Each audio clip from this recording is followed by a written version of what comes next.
अस्सलाम वालेकुम। आज चैप्टर हमारे पास है chapter number 2 FA part 1 statistics measure of central tendency. Measure of central tendency we study the mode. Example 2.27 calculate mode for the following data. हमारे पास mode हमने इस डेटा सेट के लिए कैलकुलेट करना है।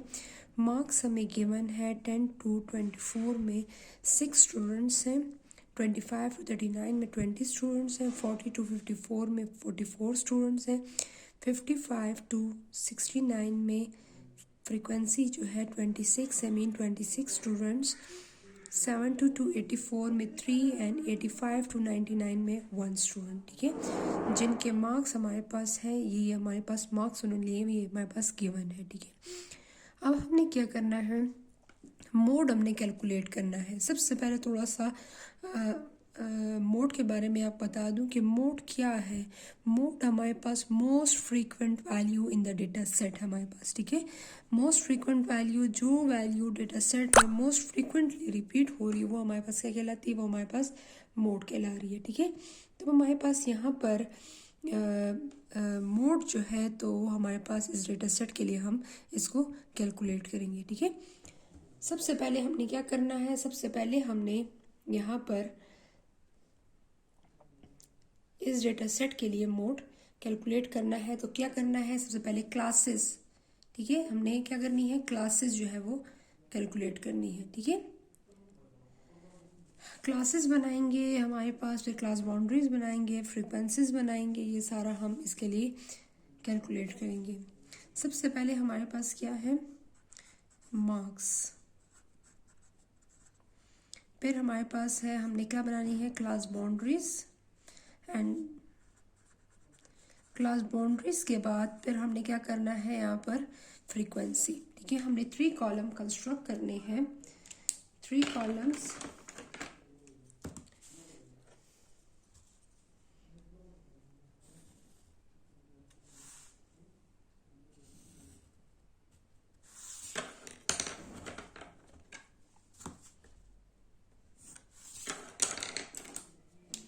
हमारे पास क्लासेस क्या हैं, 10 to 24, 25 to 39, 40 to 54, 55 to 69, 70 to 84, 85 to 99। This is the classes and frequencies हमारे पास गिवन है। फ्रीक्वेंसीज हमारे पास है 6, 20, 44, 26, 3 and 1। The frequency and the marks are given. हमने क्या करना है, हमने क्लास बाउंड्रीज यहाँ पर कैलकुलेट करनी है। क्लास बाउंड्रीज हमने क्यों कैलकुलेट करनी है, इसलिए कि अपर एंड लोअर लिमिट जो है वो क्या है, वो सेम नहीं है। यहाँ पर देखिए, अपर एंड लोअर लिमिट सेम नहीं है।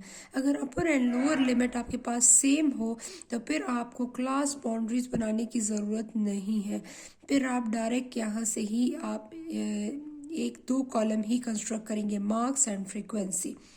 अब हमारे पास क्या है, हमारे पास यहाँ पर है क्लासेस, तो हमारे पास अपर एंड लोअर लिमिट सेम नहीं था, तो इसलिए हमारे पास क्या है, अब हम क्लास बाउंड्री बनाएंगे। लोअर लिमिट जितनी भी होंगी उनमें से आपने 0.5 को सब्ट्रैक्ट करना है और अपर लिमिट जो है उसमें 0.5 को आपने ऐड करना है।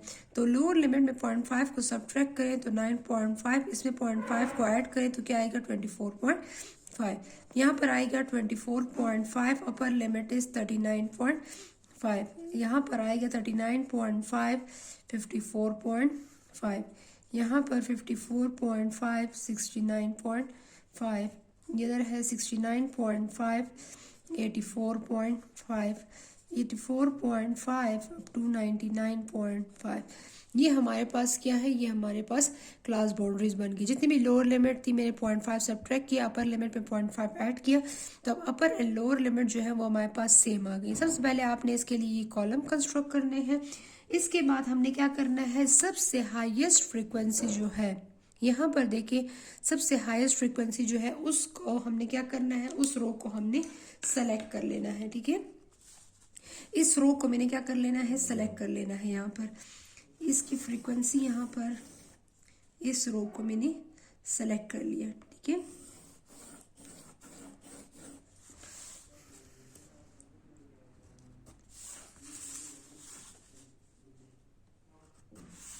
इस रो को मैंने सेलेक्ट कर लिया। अब यहाँ पर जो हमारे पास है दिस इज द फ्रीक्वेंसी। अब हमारे पास ये क्या है, ये सबसे मैक्सिमम फ्रीक्वेंसी, इसको हम एफ एम से डिनोट करेंगे, ठीक है।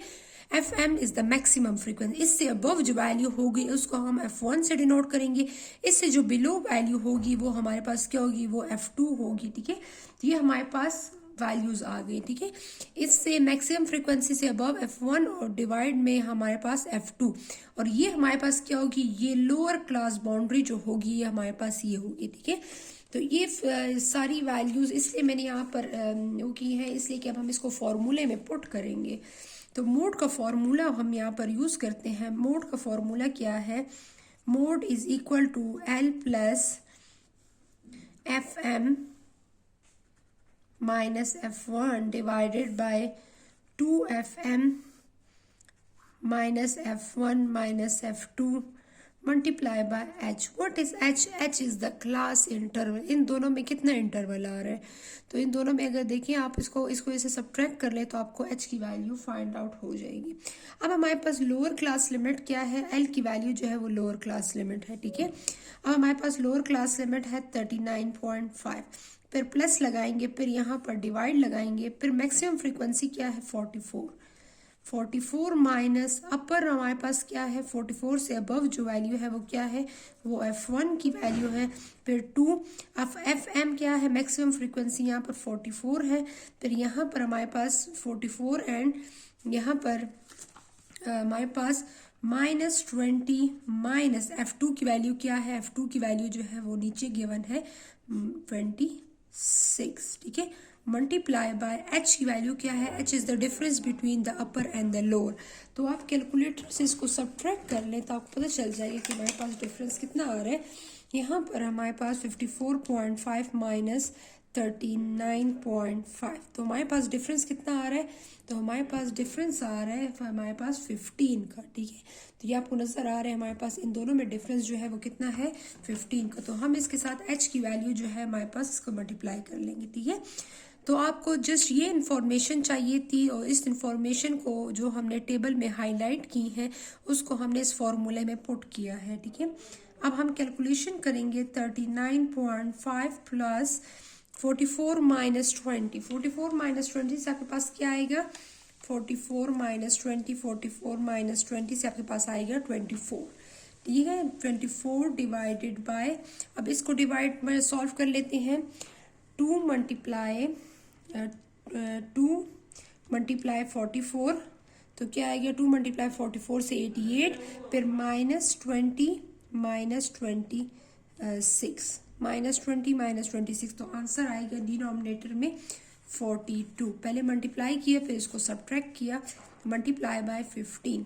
अब हमारे पास यहाँ पर 24 डिवाइडेड बाय 42 करेंगे, 24 डिवाइडेड बाय 42 मल्टीप्लाई बाय 15, जो आंसर आई 15 से मल्टीप्लाई करेंगे और फिर इसको ऐड करेंगे 39.5 के साथ, ठीक है। तो हमारे पास 24 divided by 42 multiply by 15 plus 39.5, तो आंसर आया है 48.07 का मतलब है कि हमारे पास क्या आंसर आया है 48। तो अब देखिए 48 जो है वो इसके सेंटर में लाई कर रहा है। देखिए आपके पास जब भी आप इस तरह आंसर में चाहे आप क्वार्टाइल, डिसाइल, परसेंटाइल हो या मीडियन हो या मोड हो, तो वो वैल्यू इस लिमिट में ही लाई करेगी, या लोअर लिमिट, अपर लिमिट, ये वैल्यूज भी आ सकती हैं, लेकिन यूजुअली ज़्यादातर इसके दरमियान में वो जो है वो ज़्यादातर वैल्यूज आती हैं। लोअर और अपर लिमिट की वैल्यू कराती हैं तब भी ठीक है, लेकिन अपर लिमिट और लोअर लिमिट इस लिमिट के दरमियान में या इस लिमिट में रेंज में नहीं आ रही, तो इसका मतलब है कि आपकी जो वैल्यू है वो क्या है, वो आपने कैलकुलेशन रॉन्ग की है, ठीक है। तो यहाँ पर 48 जो मेरे पास आंसर आया है वो इसके सेंटर में जो है वो लाई कर रहा है, ठीक है। तो आप देखिए इसको 48, तो मोड की जो वैल्यू है वो हमारे पास क्या है 48, ठीक है। तो इस क्वेश्चन को अब कंटिन्यूस डेटा सेट के लिए आपने फॉर्मूला यूज करना है। कंटिन्यूस डेटा सेट ना हो तो फिर डिस्क्रीट में हाईएस्ट फ्रीक्वेंसी जो होती है उसके सामने जो वैल्यू होती है वो हम वो वैल्यू लेते हैं, ठीक है। तो इस क्वेश्चन में आपने मस्ट ये फार्मूला यूज़ करना है कंटिन्यूस, जिसमें क्लासेस गिवन हो, आपने मोड कैलकुलेट करना हो, तो उसके लिए आपने मस्ट ये फार्मूला ज़रूर आपने फार्मूले से ही सॉल्व करना है। ये डायरेक्ट इस तरह सॉल्व नहीं होता। ठीक है, थैंक यू, अल्लाह हाफिज़।